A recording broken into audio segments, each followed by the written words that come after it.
एक बार की बात है कि एक गांव में एक लड़के की मौत हो गई है और उस लड़के की मां बहुत रो रही हैं।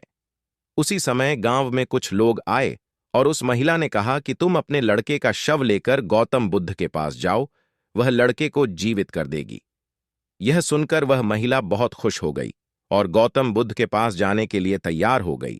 जिन लोगों ने उस महिला को गौतम बुद्ध के पास जाने की सलाह दी थी, असल में वह गौतम बुद्ध को नीचा दिखाना चाहते थे, क्योंकि वह लोग गौतम बुद्ध से अपवित्रता करते थे।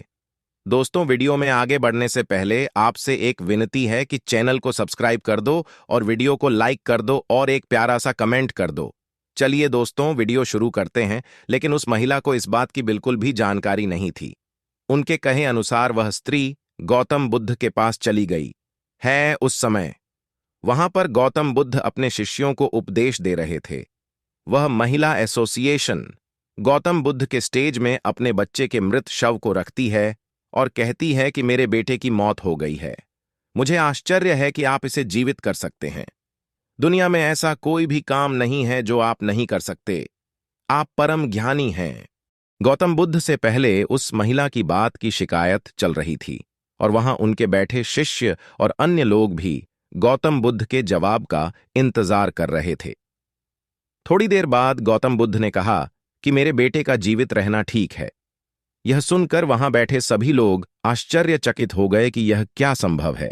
फिर से गौतम बुद्ध मृत लड़के की मां को कहते हैं कि अपने बेटे को अगर तुम जीवित रहना चाहते हो तो सहारा मेरा एक काम करना होगा।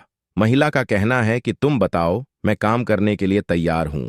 गौतम बुद्ध कहते हैं कि तुम एक दूसरे से बातें करके आओ, परंतु एक ही घर से ले आओ। परंतु घर में कभी कोई मृत्यु न हुई। वह महिला के लिए सामान लेकर गांव में चली जाती है। पहले घर में जाता है, आटा मिल जाता है, लेकिन उस घर में काफी समय पहले बूढ़े आदमी की मौत हो जाती है। ऐसे करते हैं किसी न किसी की मौत, लेकिन सभी घरों में कभी न कभी किसी की मौत हो जाती है। अब वह इसी तरह समझती है कि ऐसा नहीं हो सकता कि किसी के घर में मौत न हो। जिसके घर में किसी ने जन्म लिया तो उसकी मृत्यु भी निश्चित रूप से होगी। फिर वह स्त्री भी गौतम बुद्ध के पास जाती है और वहां गौतम बुद्ध के स्टेज पर जाकर रहती है और कहती है कि तुमने कुछ भी नहीं कहा, परंतु मैं सब समझ गया कि जिसका जन्म हुआ है उसकी मृत्यु भी अवश्य होगी। अगर वह इंसान सुंदर हो, रूप हो, बूढ़ा हो, जवान हो, अगर उसने जन्म लिया है तो उसकी मृत्यु निश्चित होगी। मुझे इस बात का ज्ञान तो था, लेकिन मैं इस बात को बिगाड़ने के लिए तैयार नहीं था। अब मुझे यह बात समझ में आ गई और फिर महिला वहां से अपने बेटे के निधन को लेकर चली गई।